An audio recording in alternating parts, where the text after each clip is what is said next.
नमस्कार, मैं श्वेता और आप देख रहे हैं आपका अपना channel the India moves. Bharat और ऑस्ट्रेलिया के बीच रिश्ते अब सिर्फ क्रिकेट के मैदान तक सीमित नहीं रहे। अब बात हो रही है सुरक्षा, तकनीक और समुद्री ताकत की। जी हां, रक्षा मंत्री राजनाथ सिंह की हालिया ऑस्ट्रेलिया यात्रा दोनों देशों के बीच बढ़ते भरोसे और साझेदारी की बड़ी मिसाल बन गई है। इस दौरान भारत और ऑस्ट्रेलिया ने कई अहम रक्षा समझौतों पर हस्ताक्षर किए, जो आने वाले वक्त में दोनों देशों की सेनाओं को और करीब लाने का काम करेंगे। कैनबरा स्थित संसद भवन में हुई बैठक में राजनाथ सिंह और ऑस्ट्रेलिया के उप प्रधानमंत्री व रक्षा मंत्री रिचर्ड मार्लेस मौजूद रहे। दोनों नेताओं ने अपनी बातचीत को बेहद उपयोगी, दूरदर्शी और रणनीतिक तौर पर अहम बताया। बैठक के दौरान साइबर सुरक्षा, समुद्री सुरक्षा, रक्षा उद्योग और क्षेत्रीय चुनौतियों पर गहन चर्चा हुई। खास बात यह रही कि बातचीत में खुद ऑस्ट्रेलिया के प्रधानमंत्री एंथनी अल्बनीज भी शामिल हुए, जिससे ये साफ हो गया कि ऑस्ट्रेलिया भारत के साथ अपनी साझेदारी को कितनी गंभीरता से ले रहा है।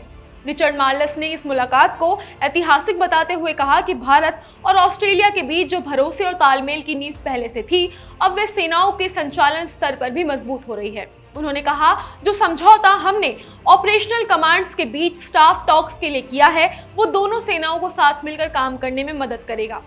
यानी अब बात सिर्फ कूटनीतिक की नहीं, बल्कि ग्राउंड लेवल पर सहयोग की भी है। राजनाथ सिंह ने भी इस मौके पर अपने विचार सोशल मीडिया पर साझा किए। उन्होंने लिखा कि ऑस्ट्रेलिया के उप प्रधानमंत्री और रक्षा मंत्री के साथ उनकी बेहद उपयोगी और सकारात्मक बैठक हुई। दोनों देशों ने यह तय किया कि रक्षा उद्योग, साइबर सुरक्षा, समुद्री सहयोग और इंडो पैसिफिक क्षेत्र की स्थिरता के लिए मिलकर काम किया जाएगा। राजनाथ सिंह ने भारत के रक्षा क्षेत्र की तेजी से बढ़ती प्रगति और मेक इन इंडिया के तहत बन रही स्वदेशी तकनीकों पर रोशनी डाली। उन्होंने बताया कि भारत अब सिर्फ अपनी सुरक्षा के लिए नहीं, बल्कि दुनिया को भरोसेमंद रक्षा उपकरण देने वाले देश के रूप में भी उभर रहा है।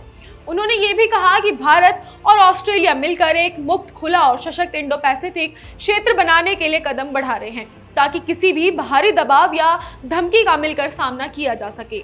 ये बात खास इसलिए भी मायने रखती है क्योंकि चीन की बढ़ती सक्रियता के बीच दोनों देश अब क्षेत्रीय स्थिरता और सुरक्षा के नए मॉडल पर काम करना चाहते हैं। राजनाथ सिंह के कैनबरा पहुंचने पर उनका जोरदार स्वागत किया गया। संसद भवन के बाहर पारंपरिक welcome to the country smoke ceremony आयोजित की गई, जो ऑस्ट्रेलिया की आदिवासी परंपरा का प्रतीक है और किसी अतिथि को सम्मान देने का तरीका मानी जाती है। ये पल अपने आप में खास था। भारतीय संस्कृति के आदर के साथ ऑस्ट्रेलियाई परंपरा का मेल दिखा, जो दोनों देशों के गहरे होते रिश्ते का संकेत था। कुल मिलाकर ये यात्रा सिर्फ औपचारिक नहीं थी, बल्कि एक ऐसा कदम थी जो भारत और ऑस्ट्रेलिया के बीच भरोसे, तकनीक और सुरक्षा के पुल को और मजबूत करेगी। अब सवाल ये है कि क्या आने वाले सालों में ये साझेदारी रक्षा क्षेत्र से आगे बढ़कर स्ट्रैटेजिक अलायंस यानी रणनीतिक गठबंधन में बदल जाएगी? अगर हाँ, तो ये न सिर्फ दोनों देशों के लिए बल्कि पूरे इंडो पैसिफिक क्षेत्र की सुरक्षा के लिए भी गेम चेंजर साबित हो सकती है। क्या आप सोचते हैं भारत का ये बढ़ता रक्षा सहयोग दुनिया की राजनीति में उसकी भूमिका को और बड़ा बनाएगा? अगर हाँ, तो हमें कमेंट्स में जरूर बताएं।